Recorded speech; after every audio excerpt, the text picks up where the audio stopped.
good morning. Welcome to everyone. And you know, in normal times, a title like this one, The Rise of Political Activism in the Classroom, would have been already pretty provoking. The problem is that today, in the current times, this is almost a euphemism. Because it's not even the rise of political activism in the classroom, it's actually much, much worse than that. It's now that education became not a caricature, but a dystopia of itself.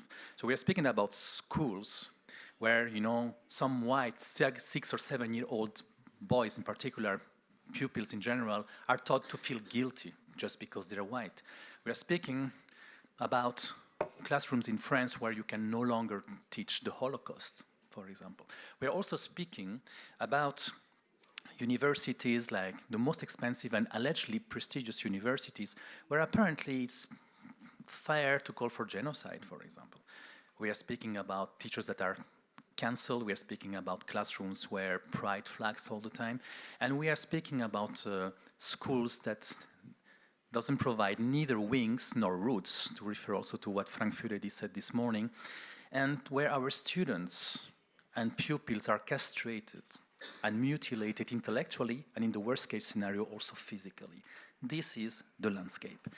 And so the rise of political activism is indeed a euphemism.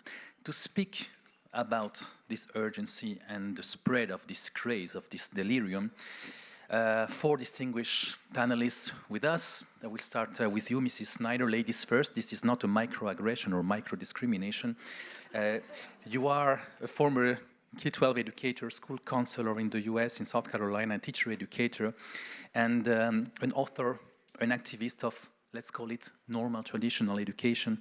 You are also the co-founder of the Terra Firma Teaching Alliance and the author of Undoctrinate, not indoctrinate, but undoctrinate, how politicized classrooms harm kids and ruin our schools. Fernando Griffith, welcome to you as well. You are a biochemist by training, but you are first and foremost today, you are a former vice minister and minister for education in Paraguay, and you're also at the forefront of all these fights. You come from a country that is pretty preserved, but until when? And I think this is the question that is really very much in the back of your mind. Mike Gonzalez, you are from U.S. citizen of Cuban origin. I know you well. You are a senior fellow at the Heritage Foundation. You're a former journalist. You spent quite a lot of years in Brussels as well. You work also in the administration of George W. Bush. And I like to see you and to describe you as a deconstructor of wokeism. And last but not least, Stuart Wayton. You come from the field of sociology and criminology. You come from one of the epicenters of Wokistan, which is called Scotland today, and somebody again with the intellectual and probably physical courage as well to speak up and also to write books like the ones that you wrote at the beginning of the 2000s, so end of the 90s, Scared of the Kids, very important problematic today because we're going to speak about also like the role of parents, and I think this book is very, very relevant for that, and also the politics of antisocial behavior and moral panics. Ladies and gentlemen, how did we come here? What happened? What is the type of delirium that basically has captured the Western elites to the point of transforming classrooms into places where we teach mediocrity and fake news? You know, if we teach today that being a woman and being a man is basically a cultural construct, what is next? To teach that the earth is flat, just not to offend people who believe in that? And so what happened? How did we turn our schools into like massive vectors of indoctrination? What are the origins of this phenomena? Mrs. Snyders. I think that the temptation to misuse the classroom for partisan aims is eternal, but I think that our defenses against it are breaking. In America, I would trace it back at least 100 years. Many of the Marxist actors at the rise, at the beginning of the 20th century, found homes in American universities. specifically Colombia, and infected the teachers' colleges. From a more narrow perspective, where I first became aware of this problem was as a student in the humanities, and I would say that fairly directly in America, the collapse of the humanities have a lot to do with the current state we're in, specifically literary theory, which has morphed, or is sometimes known as critical theory, which has morphed into critical race theory, and on we go. Thank you. And Fernando, what is also the responsibility of public authorities, of ministries, of the bureaucracy, of the administration in that? This is very much the field where you come from. Well, of course, the responsibility is what we're supposed to be. I mean, they are in charge of protecting youth, in charge of dealing with every ordeal, I mean, in terms of money and budget, whatever. But now we have to challenge new perspectives, because these ideas coming from, as she says, postmodern view of the world, these pessimistic, nihilistic, narcissistic, hedonistic view of the world is coming to schools. And that's part of the responsibility of administrators. They're supposed to be carrying off the nation by protecting the schools. But now we're living in a days where politics, which is the pursuing of power, that's the Machiavellian probably perspective of it, but still, truth.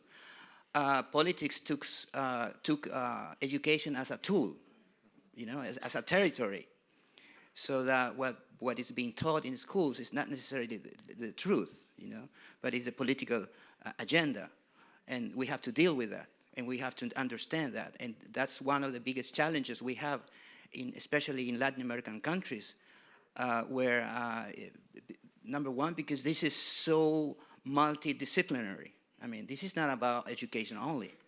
This is not about budget only. This is about a new anthropology. This is about a new sociology. This is about politics, geopolitics. And we already faced these kind of situations in the past, but in a different way. But the problem with geopolitics is that if you are not in the list of guests, then you are in the menu. Yeah, I mean, and we were in the menu for many times. Yes, so that's part of our ordeal, trying to understand what is going on with these new ideas. Thank you. Mike Gonzalez, of course nothing is happening in the US, nothing of that.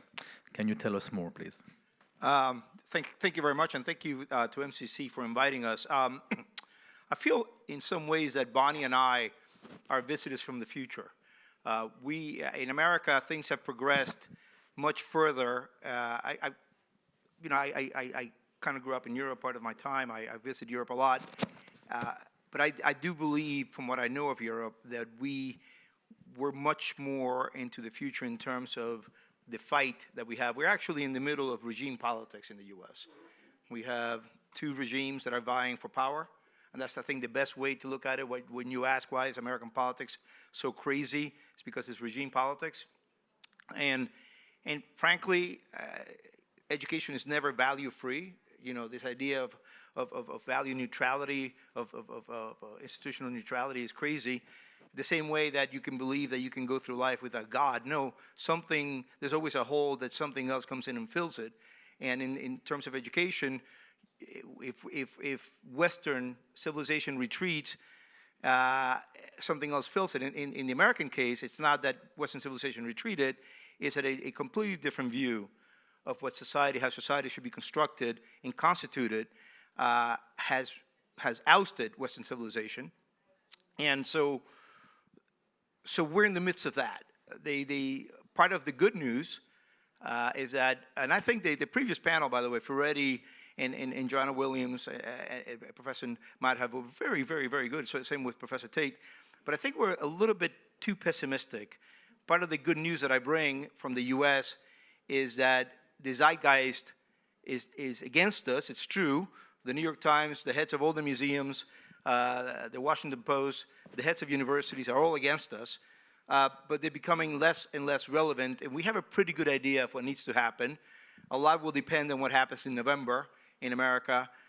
If Donald Trump wins and we're able to do the things, as he's winning right now, and people whom he appoints are able to do the changes that we have already seen happen in Florida, for example, then the future looks much brighter than people think. And in terms of the culture having been taken over by the left, that is true. But look, the president of Harvard University and the president of the University of Pennsylvania were ousted. And they were ousted not because of things the New York Times said. The New York Times and the Washington Post covered for them. They were ousted in great part because of the Washington Free Beacon did. Now you may say, what is the Washington Free Beacon? Well, it's a really, really important newspaper. And there's a journalist there, Aaron Sibarium, who reported all the instances of plagiarism by Claudine Gay, the president of Harvard. And actually, you could really see every time he would come out with another allegation of plagiarism, the board would meet and crawl back a little bit. And finally, when he reported that she had been guilty of 60 new instances of plagiarism, the board met and ousted Claudine Gay. So it is true that the universities, the media, Hollywood are all against us, but they're less and less relevant. We know what to do. Because we're further advanced, we're also further advanced in the fight back. Thank you. Mr. Wayton, any optimism from Scotland, first of all? And second, I mean, again, how would you identify the origins of this movement, of this craze? Let's call it by its name. Yeah, the optimism is me, he says narcissistically. I and some colleagues have helped set up this organization called the Scottish Union for Education, which is a union for academics, teachers and parents. Essentially, it's a community. It's a people's institution or a people's union. That's the plan. So this I set up a year ago with the strapline, education, not indoctrination. We've got a conference coming up in March. We've got a weekly newsletter.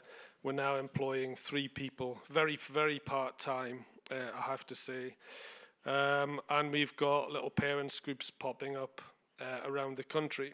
And one of the reasons I'm here in a vampire-esque, parasitic way is to try and get people here to help me, to write for me.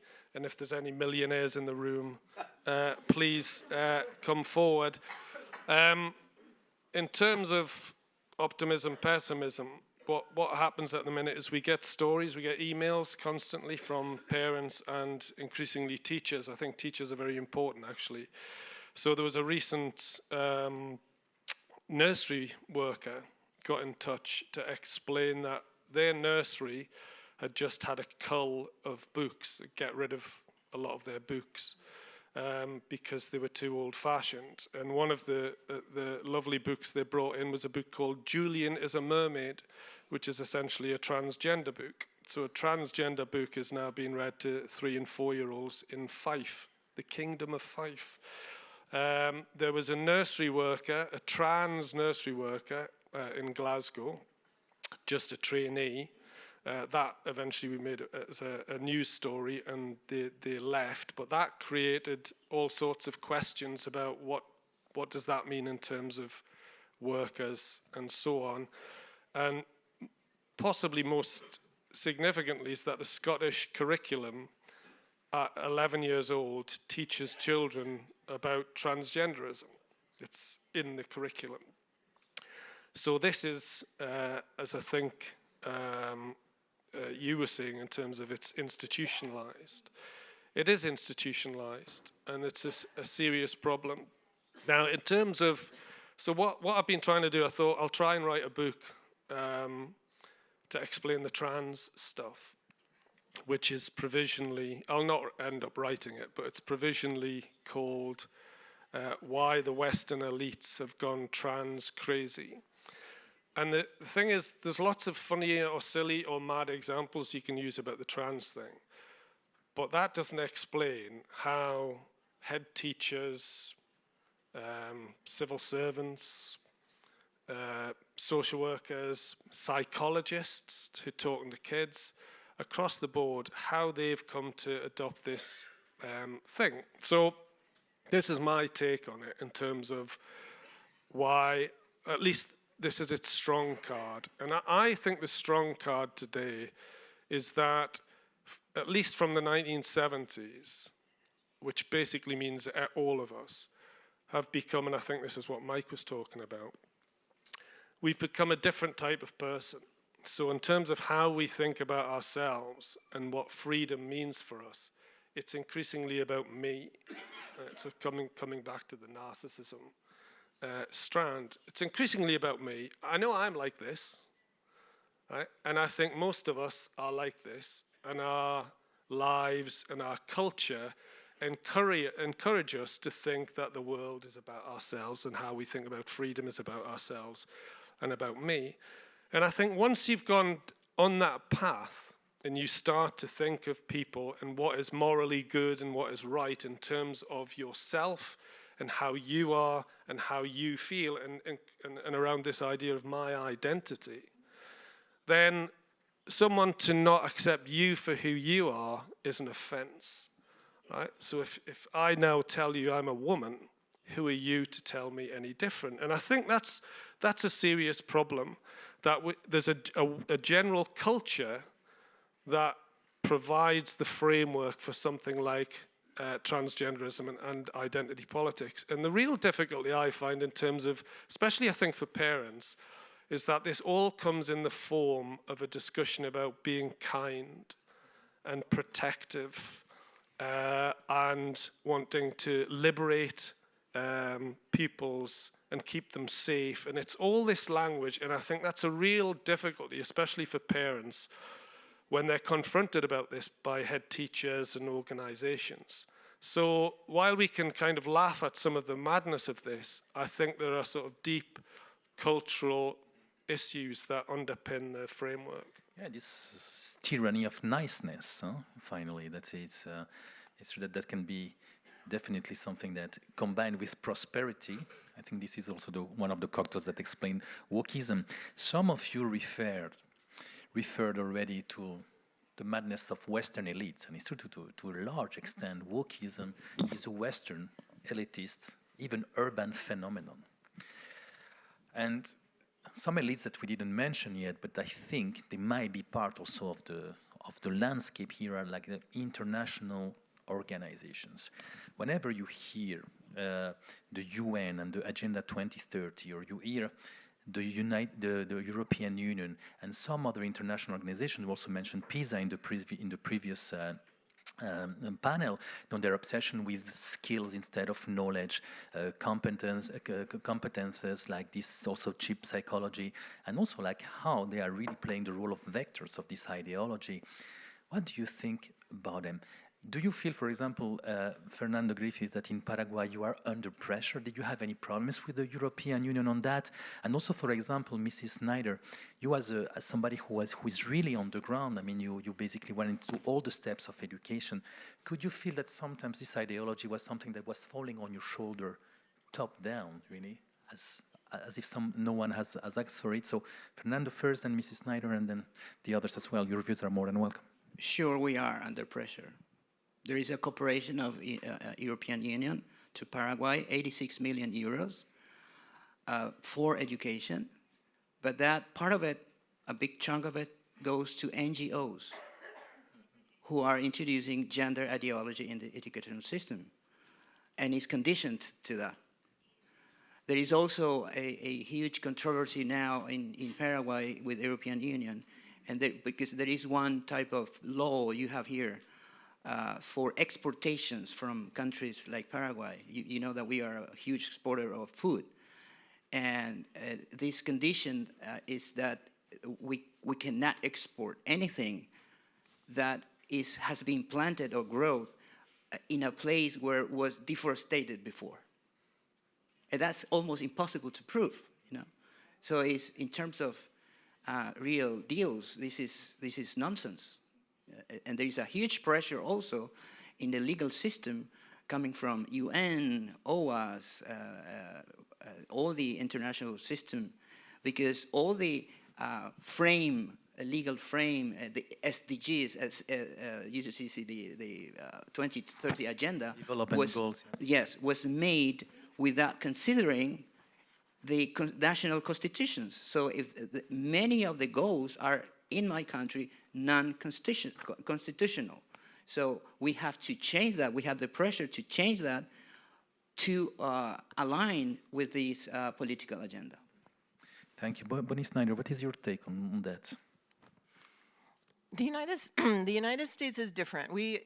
One of our advantages, or one of the smarter things that we've done, is we are decentralized. So we have 50 states that operate independently, which makes you wonder why there is so much uniformity of this problem. And I would trace it back mostly to the universities, and that the ideology there seems to be transmitted across the board. And I was thinking of Claudine Gay as well. If any of you missed the Claudine Gay testimony at Congress, it's really very dramatic. And By millions.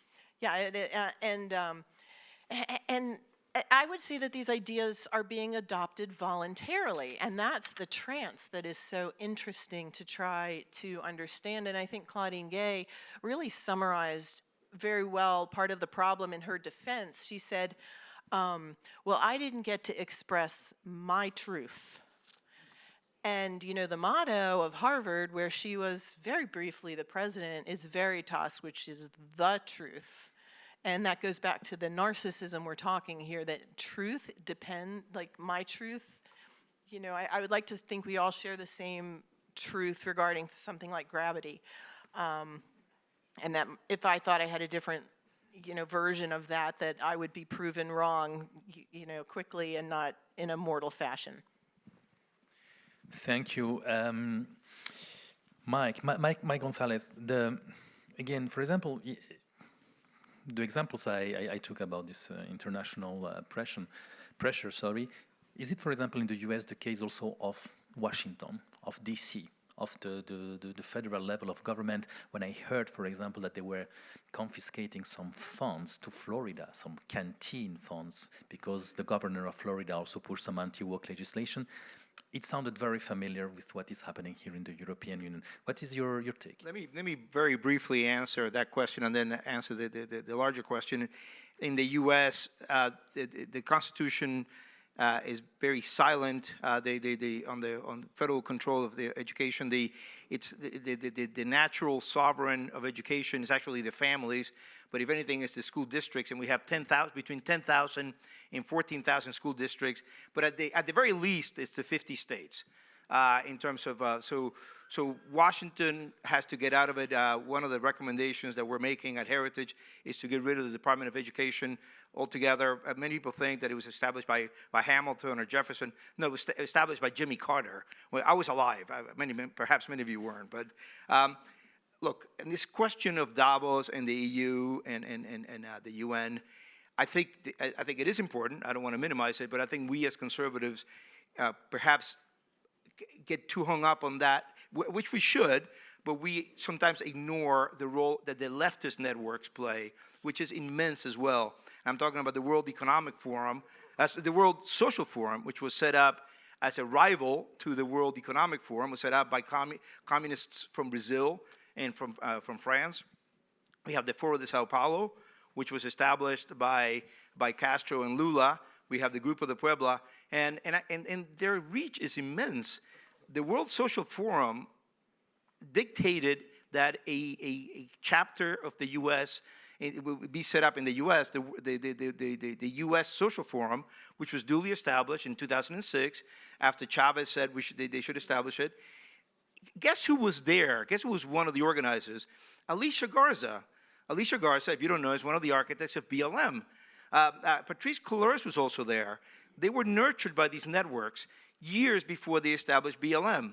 By the way, shameless plug of my new book coming out in April, Next Gen Marxists. I have a whole chapter devoted to these leftist networks. And now I mentioned Brazil as being a key player in all this. And well, guess what is the best-selling, the most often used textbook in schools of education in America is Paulo Freire's Pedagogy of the Oppressed. So it's not really spontaneous. There's the schools of education. I completely agree with Frank, who's leaving right now, in that we need to get rid of accreditation. We need to get rid of schools of education because they're teaching, the textbook they use most often is Pedagogy of the Oppressed by Paulo Freire, which is not about pedagogy. It's about revolution, how to use the classroom to take over the state.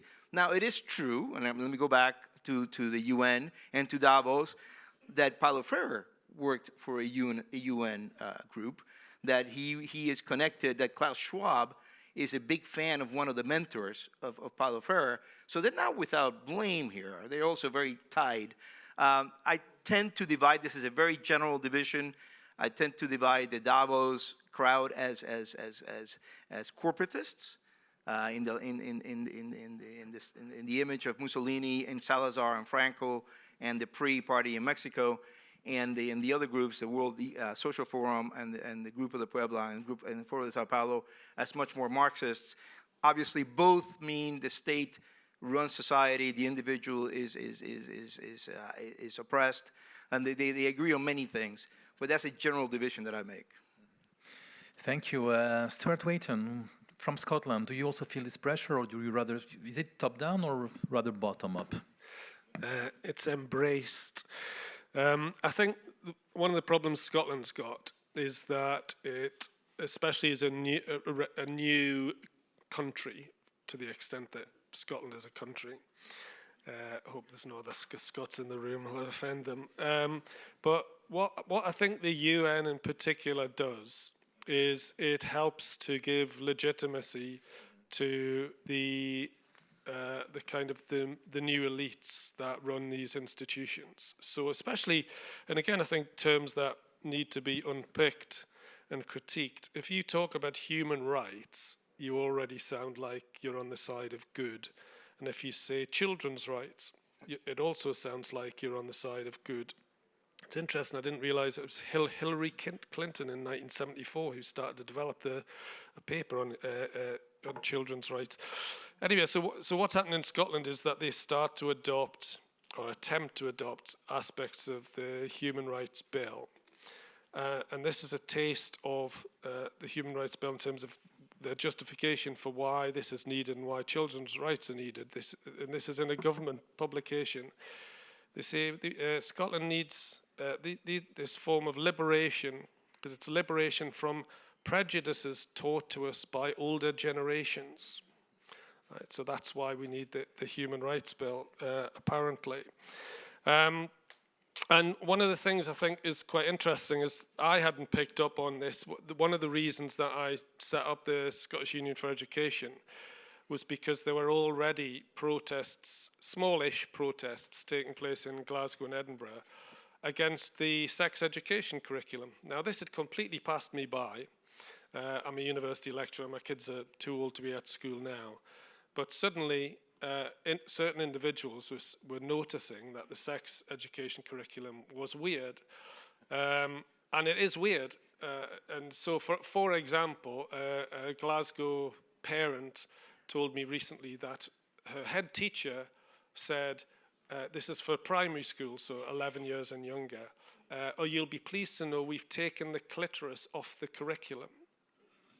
This is for primary school children. So you get a sense of there's something strange going on.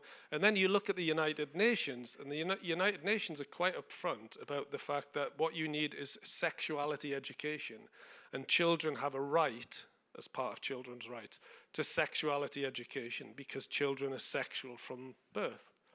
Right? And you start to see that there's something really strange and confused going on here, not least of all a confusion of what an adult and a child is. And then it filters through into schools and into the curriculum. So one of the things, this is just to finish, this is a little poster. If there was PowerPoint slides, I never use PowerPoint, but I would use this one. This is a poster from James Gillespie High in Edinburgh. And it says, James Gillespie's Principles, Guidelines for Everybody, and there's 6 principles. And the reason I mention this is that they've all got underneath them UN CRC Articles 7 and 8, UN CRC Articles 19 and 39, and so on. Anyway, the first principle for this high school, for everybody, is everyone has the right to be called by their name and pronouns. This one I really like, principle 4. All teachers must sensitively represent diverse identities in their subject area and teaching materials and not re-traumatize individuals. I'm not sure if that's came out of Socrates or somewhere else, but anyway, that's an educational principle in Scotland today. Istenem. And if I could just jump in too, that's coupled with language of emergency, that if you don't do that, the trauma will cause children to kill themselves. You're literally facing death here. You're murdering children. It's, yeah, very, very common in the trans craze. If you don't do a double mastectomy, if you don't allow your child to do that, he will, she or he But it'll be, commit you know, when it was George Floyd, it was that black people are being murdered by police. They can't even go outside without being murdered by policemen. I mean, it's always coupled with this exaggerated language. And I would say, you know, we tend to always be looking in the rearview mirror because right now we're focused on trans ideology, gender ideology, and in America right now, book banning.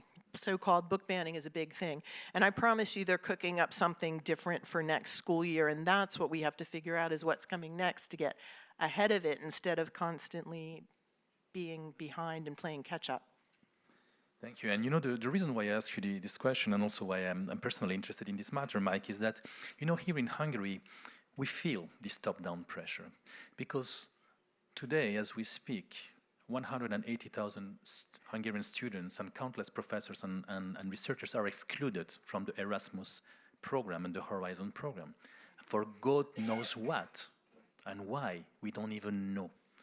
They call it the rule of law, but actually in the practice it has nothing to do with that. And one also of the reasons why the EU has confiscated billions of euro to this country is because this country has a legislation that prohibits gender propaganda in schools. And Hungary is paying a price in billions for that. In case we needed an example of a top-down pressure, I think Hungary can provide at least 2. So those things are happening, indeed, much to my shame as a former EU official. Parents. Let's speak a bit about parents as well. In France, you know, they make the difference between education and instruction, éducation et instruction. And the classic say was that parents are here to educate, and basically the school is supposed to give you the knowledge, the instruction.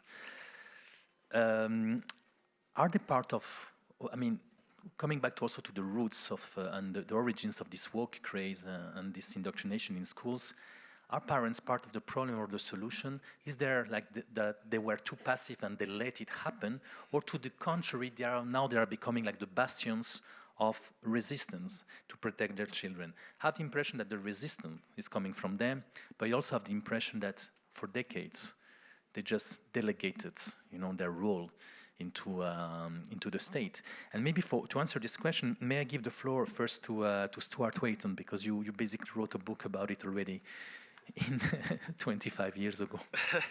Yeah. Well, I think one of the things I'm highly conscious of is that, and I think it's true, I think to a certain extent parents have been educated to hand over responsibility of their children to other people. I think that's true. I think it's also true that parents are encouraged to be very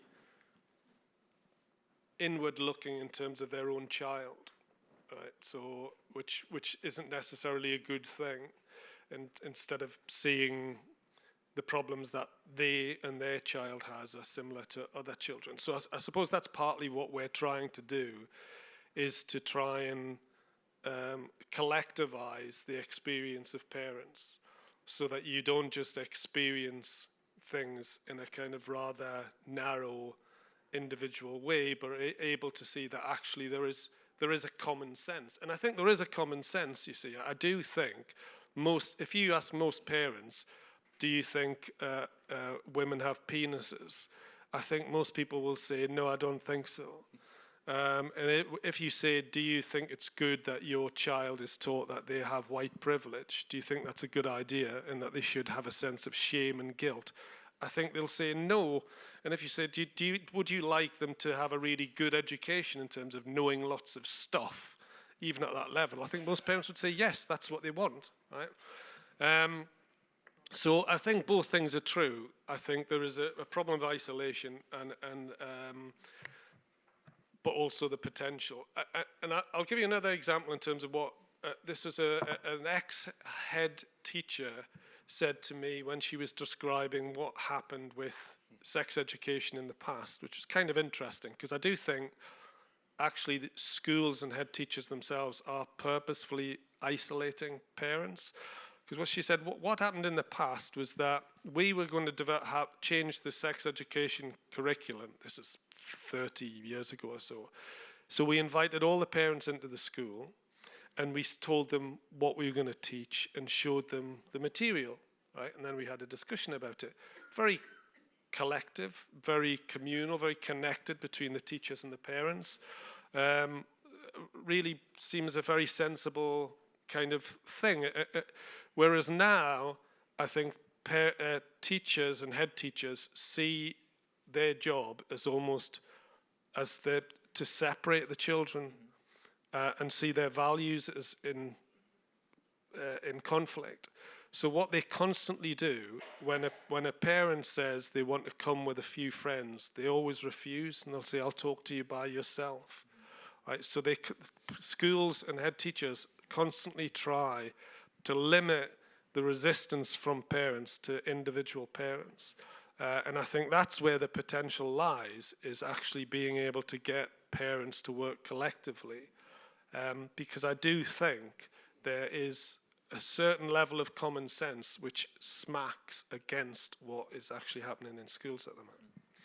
Thank you. And Bonnie Snyder, what is your experience with parents precisely? And also to Mike and Fernando, do you think that indeed, as Stuart Wayton just said, is there a type of parentophobia going on? I mean, is it part also of the DNA of this woke ideology?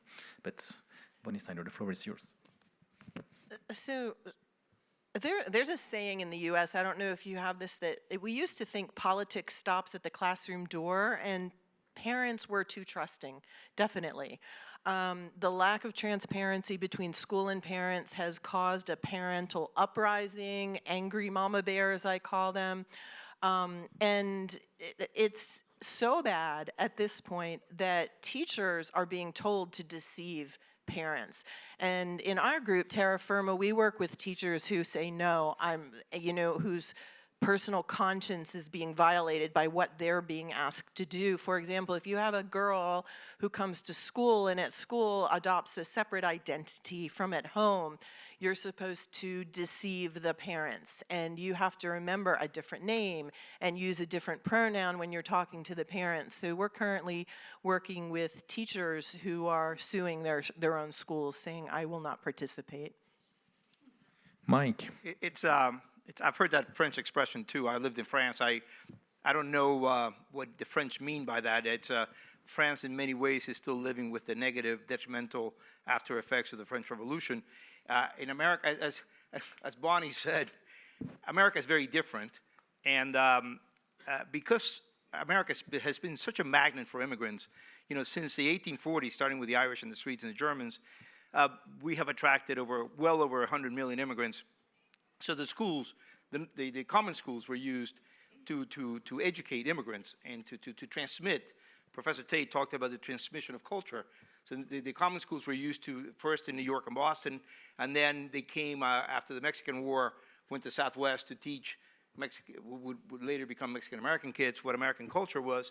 As an immigrant myself in the early 70s in New York, I was probably the last wave to receive Americanization classes. When they taught you, they transmitted culture, which was incredibly useful, because if you don't transmit culture to the new immigrants, my mom was not going to be able to do that. You're at a disadvantage for the rest of your life. I was very lucky to have been a part of that last wave that received it. But the family, also because of the other tradition of America, which is to go out west as de Tocqueville said, with an axe in one hand and a newspaper in the other. Family units would go to Michigan, what was then, terra incognita, or Wisconsin, or the Midwest, and then after that, the West. It was the family that transmitted the culture, not the common schools. It's true that in the meantime, the parents got lazy and bequeathed too much of that transmission to the schools. And then we had the incredible, the disruption that came in the 60s and 70s. And then the children of the 60s began to take over the schools in the 80s. I have documented this really well. The radical students became professors. The New York Times wrote an article in 1989 saying, it's odd, communism is losing in the Soviet Union and Eastern Europe, and it's winning in American universities. It was done on purpose. But what happened, I think... It's winning in the New York Times as well in the meantime. I know, but you know who wrote it? The former bureau chief of former Moscow bureau chief, Felicity Behringer, who knew how to tell communists. She said they're taking over the humanities. You mentioned the humanities. They're not taking over departments of economics. They're taking over the humanities. And it's true, they were doing that on purpose. In 2020, we finally had the knockout blow, almost. And a lot of people say, well, parents stayed home and saw their kids being indoctrinated. I haven't really seen a lot of evidence of that. What you did see is the leaders of our cultural institutions throwing the towel and accept the lie that we're systemically racist, accept the lie that white supremacy is our creed, and then we had an incredible, over the last 4 years, an incredible change, an attempted coup, an attempted constitutional coup in the United States, and the parents woke up. In 2021, I began to travel extensively. I traveled to 30 cities in 2021, and the parents were fighting. I was in Loudoun County, where it all started very early on, speaking publicly. And what we see now, this fight is now very much, we don't know what side is going to win. A lot depends on what happens in November. But this issue will be decided politically, and if it's decided politically in our favor, in terms of conservative favor, I'm not here to defend Donald Trump as a candidate, as a person, but I am here to defend conservative policy. And if we're able to have conservative policy in 2025, Katie barred the door, because we're going to try to do as much as possible in neutralizing the bureaucracy, neutralizing the deep state, and by neutralizing I mean getting rid of it, or making sure that they cannot sabotage conservative policy making, and make a lot of changes also at the state level. Thank you. And Fernando Griffith, this question about the parents, I think, is particularly relevant for you because you come from a continent where elites are extremely woke, but the society is still in the vast majority conservative and kept this conservative instinct. And so in your country, for example, are parents, I guess, rather part of the solution than the problem, but maybe I'm wrong. Well, we are facing pretty much the same as Mike says. We're probably the first generation ever who feared their parents, and now we fear our own children. Because we've been told that paternity, as Theodore Adorno, remember him, the guy who worked in Columbia and Yale, he said that every parental pride or pride for the family, patriotism, and everything about that is Makes you a fascist. is a pathologic trait. So you're sick. If you love your children, you're sick. So that means the state has been taking power from families, taking the natural, along history, we can see that. Education was always a part of our parental responsibility. But now parents are being convinced that that's the state responsibility. But the state doesn't have the ability to love. So how can you educate without love? So that's our part. And in South America, we're facing the same very problems, except for the rhetorics about racism, which is not present. But the rest is present. Well, thank you for the optimism. Just one question. on logistics, dear audience, of course, you will have the opportunity also to take the floor and to ask questions. The official instructions are to do it through Slido, and so that I can read it here in this tablet. We all think it's a bit woke and it kills a bit the spontaneity. So feel free also to raise your hand. We will somehow find a way to give you a microphone and you can ask your questions as well. But start preparing them, because in 4 or 5 minutes the floor will be yours. In the meantime, you said something, Mike, in your last remark that also drew my attention. You said that you were given classes of America, of Americanization, basically. This is important, and for example, this is really very much part of the problem of a lot of migrants in Western Europe. For example, in France or in Belgium, the only thing they teach them at school is not something about their country. It's basically to hate the country where the parents or grandparents were born already. This is a social bomb. Basically, maybe 20% of the French youth hates the country where they live.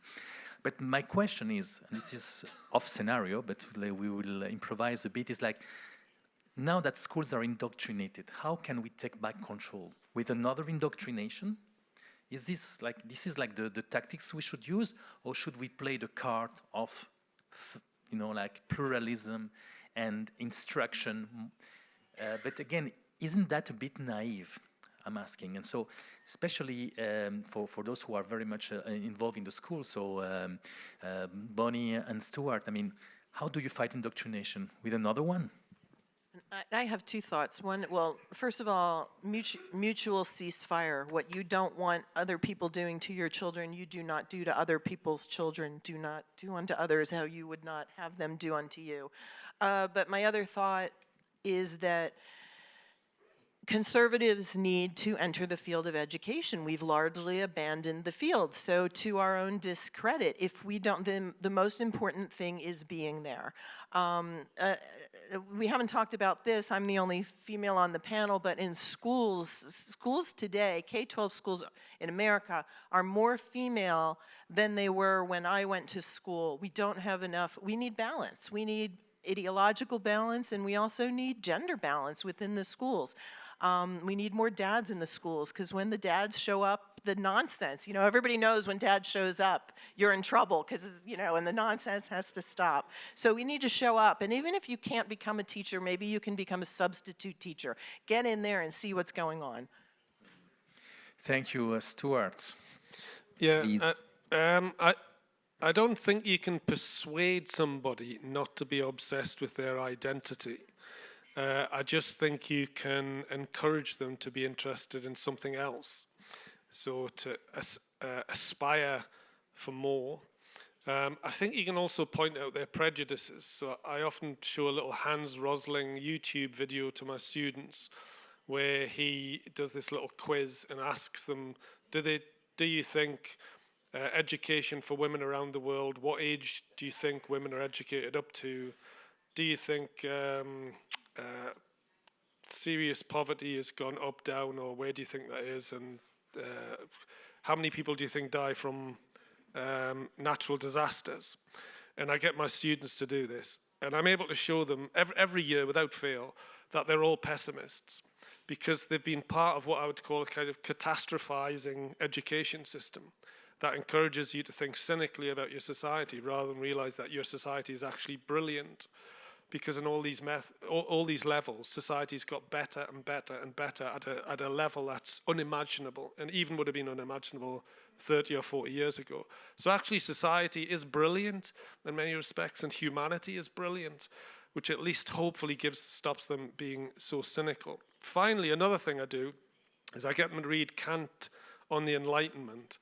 And I get them to say, what does it mean to be a free modern individual? And we all come to the same conclusion. It means that you need to be mature, you need to think for yourself, you shouldn't just be influenced by other people, you shouldn't allow influence from outside to limit you and your ability to freely think. And then I say, and we all agree on that, and then I say, what do you think about unconscious bias training at work? I don't know if you know what this is over here, but anyway, the Americans do. But anyway, unconscious bias training is when your employer teaches you how to. Yeah. Stuart, it's compulsory in the DJHR of the European Commission. Oh, that's good. Right. So I then ask the students, on the whole, do you think unconscious bias training is on the whole good, on the whole bad? I then say, when I go to buy my cigarettes, I can't actually see the cigarettes anymore because they're hidden and they're in packs so that there's no branding and they've got labels of people with dead body parts and blah, blah, blah. And all this. On the whole, do you think that's good? On the whole, do you think that's bad? And in Scotland, we have alcohol pricing at the minute being put up to try and save us from being alcoholics. And I say, do you think on the whole good, on the whole bad? Almost invariably, every student says on the whole good to all of those things. And then I come back to them and say, but you just said what it means to be a modern free individual is to think for yourself, choose for yourself, use your own mind, not be influenced by other people, blah, blah, blah, blah, blah. Don't you see a contradiction?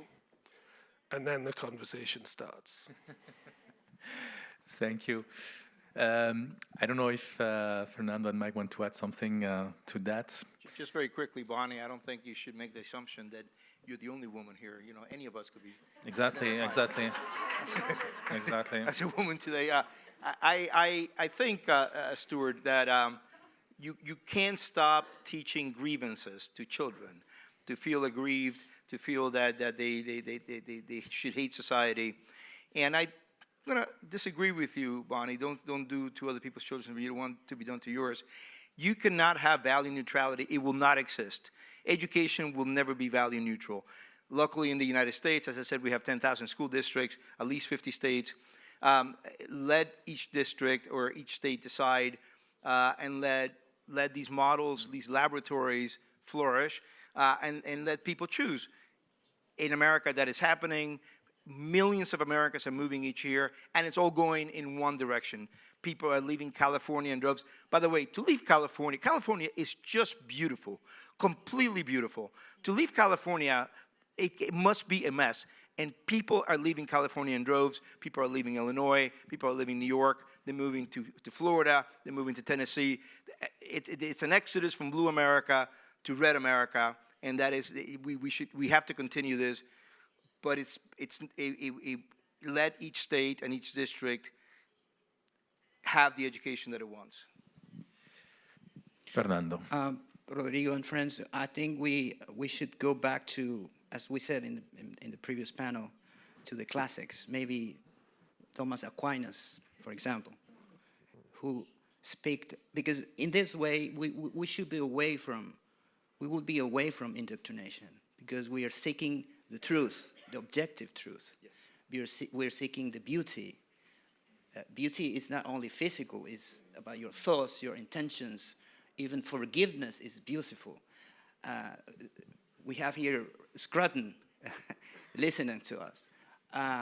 We have to pursue another thing that he said as the transcendentals of the being, not only the truth, but the goodness, the beauty, and the unity with a superior being. If you keep that in school, you will be away from indoctrination, because that will be your purpose. And as a fruit, you're going to have justice. Because how can we pursue justice if we are not just? Those are fruits of those four things. Thank you, Fernando. That's the perfect transition to one of the 26 questions we got on Slido. Some of them have already been addressed throughout the panels.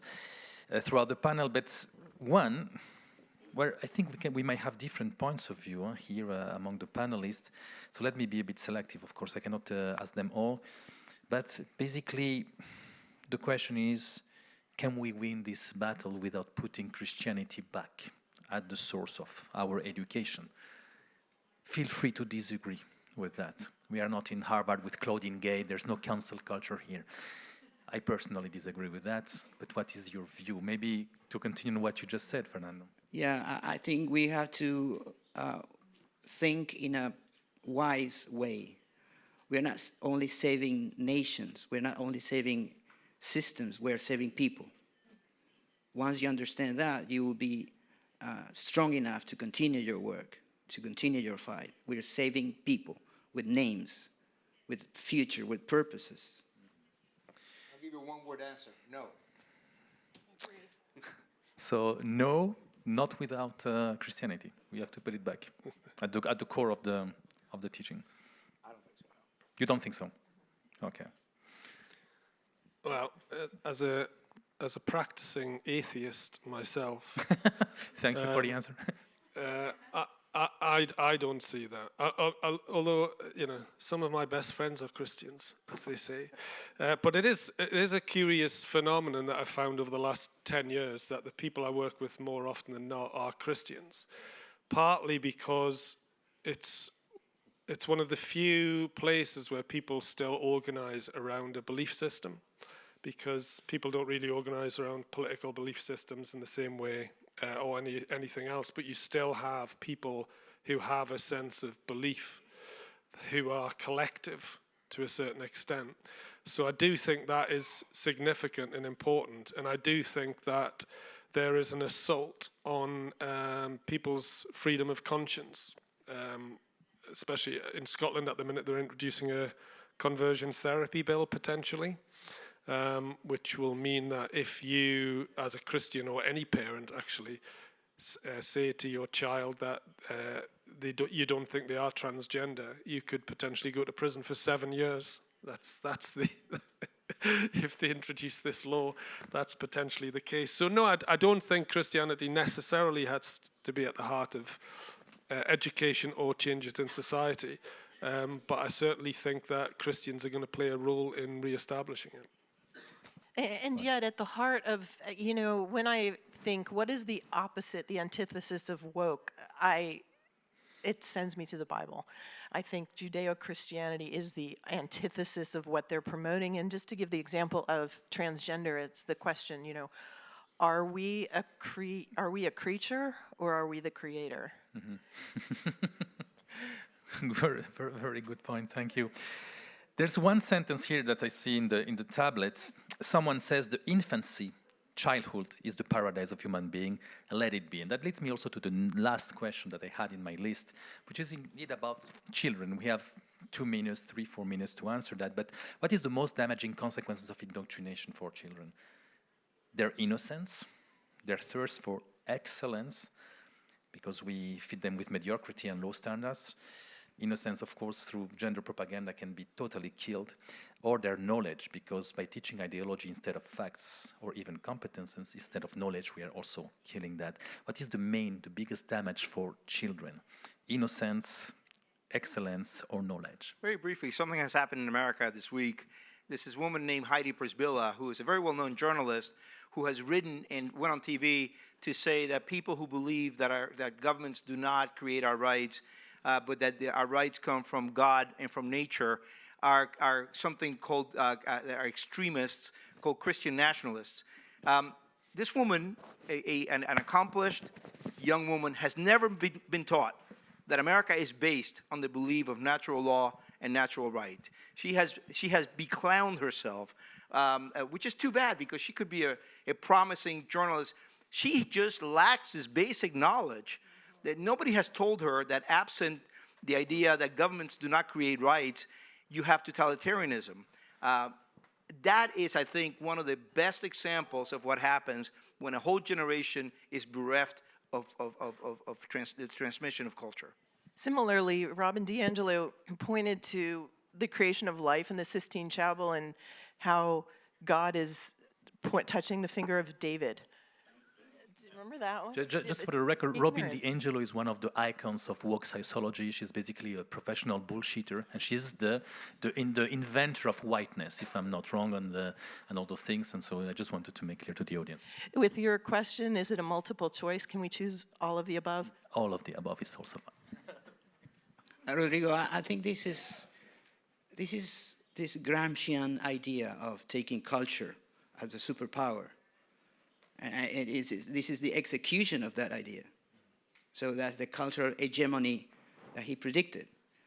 And even though you might be atheist or whatever, we have to recognize one fact, that when you take God from the equation, many things can happen, and many unwanted things. For example, God does not exist, so everything is material. That sounds Marxism, right? And since everything is material, there is no future. I mean, there is no future, there is no purpose, there is no, so there is no, why do we exist anyway? There is no purpose in us. That's nihilism. And then when you have this equation and you also deny the fact that there isn't such things as a objective truth, then everything is relative, and even moral is relative. So if moral is relative, I should live for myself. That's narcissism. And I should have pleasure in life. So that's hedonism. And those things, together with what Mike says, which is the natural law, so there is no natural law, there is no God, there is no natural law, there is no human dignity. If there is no human dignity, then we can go to transhumanism, abortion, whatever thing we may imagine. That's the problem. The problem is the culture. And coming back to the classics, this is exactly what Dostoevsky summarized in the Karamazov Brothers. Without God, everything is allowed. Best writer ever. Exactly. I just wanted to finish thanking the organizers, thanking the translators, especially for trying to translate the UN lingo on sexual education. That was probably impossible. And to thank especially our panelists, Fernando, Mike, Bonnie, Stuart. Muchas gracias. Köszönöm szépen. Muchísimas gracias.